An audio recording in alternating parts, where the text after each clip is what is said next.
Hello student, आज हम class 9 science की वर्कशीट 49 को डिस्कस करेंगे।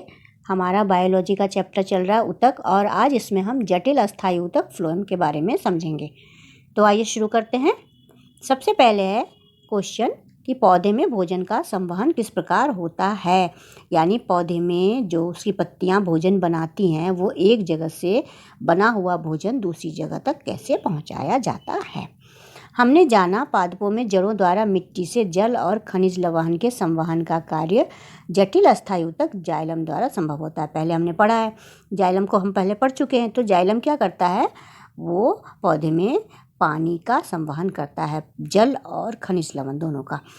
जमीन जो है उसके अंदर से पौधा पानी खींचता है ना, मिट्टी से पानी खींचता है, उसकी जड़ जमीन में होती हैं। तो जड़ से पानी खींचने के बाद और खनिज लवण लेने के बाद उसको पौधे के विभिन्न भागों में पहुंचाया जाता है। तो ये काम करता है जाइलम।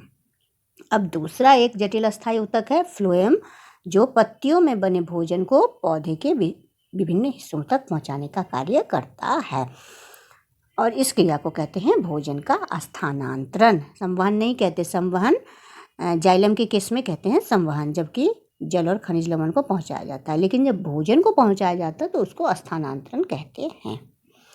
अब आगे थोड़ा इसको डीप में देखते हैं। फ्लोएम फ्लोएम जो है वो 4 प्रकार की कोशिकाओं से मिलकर बना होता है। इनको फ्लोएम का संगठन कहते हैं। और ये कोशिकाएं कौन कौन सी हैं? चालनी नालिका, साथी कोशिकाएं, फ्लोएम पैरेन्काइमा, फ्लोएम रेशे। ये 4 संघटक कहे जाते हैं फ्लोएम के। मतलब 4 तरह के ये सेल हैं जिनसे मिलकर के ये फ्लोएम ऊतक बना हुआ होता है। अब एक एक करके समझते हैं। चालनी नालिका छिद्रित भित्ति वाली एवं नालिकाकार कोशिका होती है। यहाँ देखिए, यहाँ सारी चित्र अच्छे से समझाया गया। ये चालनी नालिका है। चालनी नालिका में छेद होते हैं, छिद्रित भित्ति लिखा हुआ ना, छेद। चालनी नाम ही है। आप आटा, घर में आटा चालने वाली छन्नी आपने देखी होगी, ऐसे ऐसे होती है ना, जिससे हम आटा चालते हैं या आटा छानते हैं, उसी तरह से ये बना होता है, इसीलिए इसका नाम चालनी नालिका है। तो चालनी नालिका जो है उसमें बहुत सारे छेद होते हैं, और ये नालिकाकार यानी ट्यूब जैसी संरचना होती है, इसकी दीवार में छेद होते हैं। चालनी नालिका के साथ साथी कोशिकाएं भी होती हैं, जिनमें केंद्रक और कोशिकांग होते हैं। तो जहाँ पे चालनी नालिका होती है उसके साथ ही एक और कोशिका होती है जिसको साथी कोशिका कहते हैं। और इसमें चूँकि ये लिविंग सेल है, इसीलिए इनमें केंद्रक और कोशिकांग, दूसरे जो भी कोशिका के अंग होते हैं वो सारे मौजूद होते हैं। इसमें चालनी नालिका, साथी कोशिका, फ्लोएम पैरेन्काइमा तीनों ही जीवित सेल होते हैं, जीवित कोशिका होती है। सिर्फ फ्लोएम रेशा जो होता है वो मृत सेल से बना हुआ होता है। ये बात यहाँ लिखी गई है। फ्लोएम रेशे को छोड़ फ्लोएम की अन्य सभी कोशिकाएं जीवित होती हैं। अब इनका काम क्या है? फ्लोएम पैरेन्काइमा जो है वो फूड स्टोरेज का काम करता है। फ्लोएम रेशा जो है वो सपोर्ट करता है पौधे को, है ना। फ्लोएम पत्तियों से भोजन को पौधे के विभिन्न भागों तक पहुंचाता है, जिसे भोजन का स्थानांतरण कहते हैं। तो फ्लोएम का मेन काम है पौधे के विभिन्न भागों में भोजन को पहुंचाना। दूसरा है फ्लोएम ऊतक जाइलम के असमान पदार्थों को कोशिकाओं में दोनों दिशाओं में गति कराता है। यानी कि जिस तरह से जाइलम का काम है, नीचे से, मान लीजिए मैं एक चित्र बना के समझा रही हूँ। ये मान लीजिए एक पौधा है, इसकी जड़ें हैं नीचे। तो जाइलम क्या करता है, यहाँ से जब मिट्टी से पानी लेकर के ऊपर की ओर पौधे में पहुँचाता है। लेकिन फ्लोएम का काम क्या है? फ्लोएम तो भोजन को पहुँचाता है। भोजन तो कहीं भी बन सकता है, जहाँ हरी पत्ती होगी वहाँ भोजन बनेगा। इसीलिए ट्रांसपोर्टेशन का काम सिर्फ नीचे से ऊपर ही नहीं होता। अगर मान लो यहाँ पत्तियाँ हैं तो यहाँ से इधर को भी आएगा। तो इस तरीके से ये दोनों ही दिशाओं में गति करते हैं, यानी दोनों ही दिशा में भोजन को पहुंचाया जाता है। अब इसके क्वेश्चन आंसर देखेंगे हम। पहला प्रश्न है, फ्लोएम ऊतक के संघटकों के नाम लिखिए।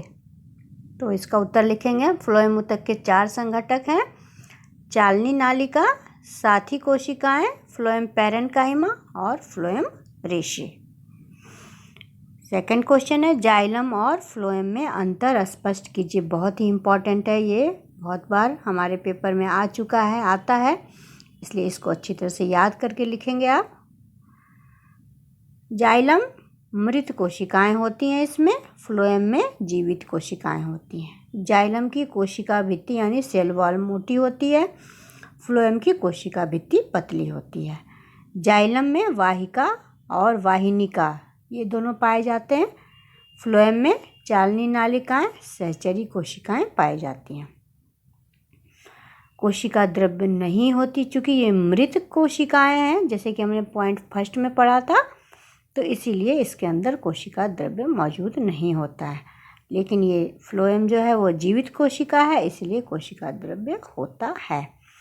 यह खनिज तथा जल का संवहन करता है। मेन काम इसका यही है कि ज़मीन के नीचे से पानी और जो भी खनिज लवण है जिसको जड़ खींचती है उसको पूरे पौधे में पहुंचाना। यह पादप में निर्मित भोजन का स्थानांतरण करते हैं। तो भोजन जो भी बनता है, हरी पत्तियां बनाती हैं, उसको पूरे पौधे में पहुंचाना फ्लोएम का काम है। संवहन केवल एक दिशा में होता है, जैसे कि मैंने कई बार बताया कि चूँकि ये पानी का संवहन करते हैं, पानी हमेशा नीचे से ऊपर की ओर ही जाएगा। लेकिन फ्लोएम में क्या होता है, संवहन ऊपर नीचे दोनों दिशाओं में होता है। तो इसमें क्या होता है, चूँकि हरी पत्तियों में खाना बनता है, हरी पत्तियाँ जहाँ भी होंगी, अगर नीचे हरी पत्तियाँ हैं तो नीचे से ऊपर जाएगा, अगर ऊपर खाना बन रहा है तो ऊपर से नीचे भी आएगा, साइड में भी आएगा। तो इस तरह से संवहन ऊपर नीचे दोनों ही दिशाओं में होता है। अगला क्वेश्चन है, पादपों में फ्लोएम का क्या काम है? तो पादपों में फ्लोएम क्या करता है? फ्लोएम पादपों में निर्मित भोज्य पदार्थों का संवहन करता है। इन्हें भोज्य पदार्थ जो भी बनता है उसके पत्ते में प्रकाश संश्लेषण की क्रिया में उसको पौधे के विभिन्न भागों में पहुंचाने का काम करता है। लास्ट क्वेश्चन है, पादपों में भोजन का स्थानांतरण क्यों जरूरी है, समझाइए। उत्तर है, पौधों को जीवित रहने एवं विभिन्न उपापचयी क्रियाओं को करने के लिए भोजन की आवश्यकता होती है। भोजन का निर्माण पत्तियों में होता है, जिसे पूरे पौधे में स्थानांतरित किया जाता है। यानी भोजन तो सबके लिए ज़रूरी है। अगर पौधे को जीवित रहना है और विभिन्न तरह की उपापचयी क्रियाएं करना है तो उसे भोजन तो चाहिए, और भोजन बनता है पत्तियों में, जिसे फ्लोएम जो है पूरे पौधे में पहुंचाता है। तो इस तरह से आपकी ये वर्कशीट फिनिश हुई और मुझे आशा है आपको समझ में आई होगी। अगर समझ में आई है तो इस वीडियो को शेयर कीजिए और इसको सब्सक्राइब कीजिए। Thank you.